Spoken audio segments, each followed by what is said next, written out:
সাংবাদিক নিগ্ৰহ নচলিব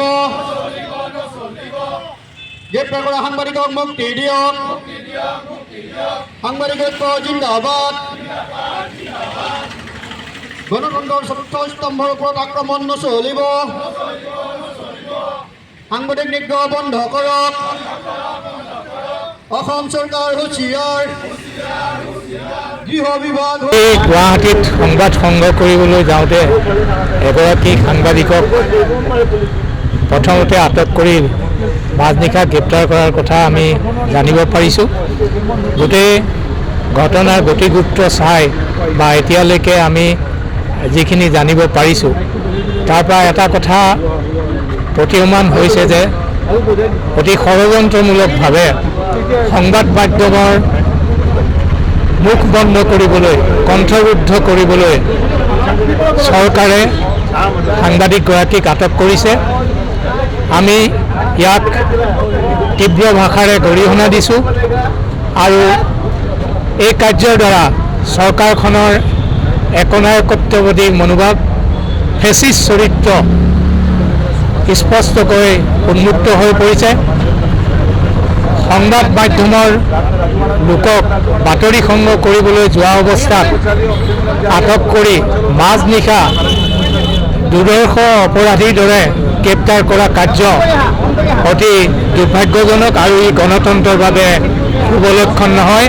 সাম্প্ৰতিক সময়ত দেখা গৈছে যে এই চৰকাৰখনে বিৰোধীয়ে হওক বা আন যিকোনো লোকেই হওক যদি চৰকাৰৰ কোনো কাৰ্যত ক্ষুণ্ণ হৈ চৰকাৰক সমালোচনা কৰিছে তেতিয়াহ'লে চৰকাৰখনে তেওঁলোকৰ ওপৰত জঁপিয়াই পৰিছে আৰু বিভিন্ন ধৰণৰ মনে খোজা গোচৰত বিভিন্নজনক ইতিমধ্যে আটক কৰিছে আৰু এই ঘটনাৰ দ্বাৰা চৰকাৰে এইটো কথা স্পষ্ট কৰি দিছে যে তোমালোকে আমাৰ বিপক্ষে নাযাবা, আমাৰ বিপক্ষে গ'লে তোমালোকৰ অৱস্থাও এনেকুৱাই হ'ব আৰু এই ধৰণে তেওঁলোকে গণতন্ত্ৰ কণ্ঠৰোধ কৰিবলৈ যি অপচেষ্টা চলাইছে তাক আমি তীব্ৰ ভাষাৰে নিন্দা কৰিছোঁ।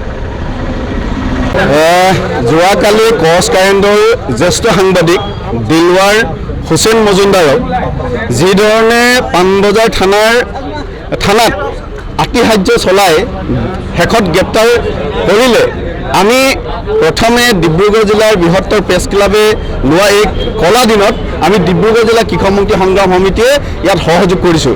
আজি কলা দিন সঁচাকৈ দিলৱাৰ হুছেইনক গ্ৰেপ্তাৰ কৰিছেনে? এবাৰ ভাবি চাইছেনে? আপোনালোকে সকলোৱে জানে এজন জ্যেষ্ঠ সাংবাদিক এজন সত্যনিষ্ঠ বাতৰি সংগ্ৰহ কৰিবলৈ যোৱাৰ কাৰণে দিলৱাৰ হুছেইনক আজি গ্ৰেপ্তাৰ কৰা হ'ল। অকল দিলৱাৰ হুছেইনক গ্ৰেপ্তাৰ কৰি এই কথাটো আমি ইমান সহজভাৱে মানি ল'ব পৰা নাই। এইটো কাৰণে যে অকল দিলৱাৰ হুছেইনক গ্ৰেপ্তাৰ কৰি দেখুৱাব খোজা নাই, দেখুৱাব খুজিছে হিমন্ত বিশ্ব শৰ্মাৰ পেচিষ্ট চৰকাৰখনে।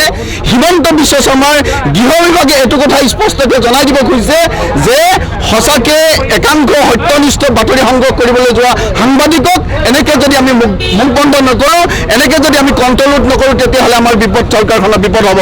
গতিকে ভয় খাইছে সত্যনিষ্ঠ বাতৰি সংগ্ৰহ কৰিবলৈ যোৱাৰ কাৰণে তেখেতলোকে বিজেপি চৰকাৰখনে ভয় খাইছে, গৃহ বিভাগটোৱে ভয় খাইছে, পুলিচ প্ৰশাসনে ভয় খাইছে। এনেকুৱা স্বৰূপ যদি উদঙাই দিয়ে চৰকাৰখনক তেতিয়াহ'লে আমি ভৱিষ্যতে চৰকাৰ গঠন কৰিব নোৱাৰিম। প্ৰথম কথা। দ্বিতীয় কথাটো হ'ল ইয়াক চৰকাৰে গ্ৰেপ্তাৰ কৰিব লাগিছিলে বিশ্বজিৎ ফুকনক, এপেক্স বেংকৰ যিজন মূল হোতা বিশ্বজিৎ ফুকন, দমোদৰ শইকীয়া, এখেতলোকক গ্ৰেপ্তাৰ নকৰি যিসকলে দুৰ্নীতি লিপ্ত হৈ আছে এখেতলোকক গ্ৰেপ্তাৰ নকৰি কৰিছে বাতৰি সংগ্ৰহ কৰিবলৈ যোৱা সত্যনিষ্ঠ এজন সাংবাদিকক।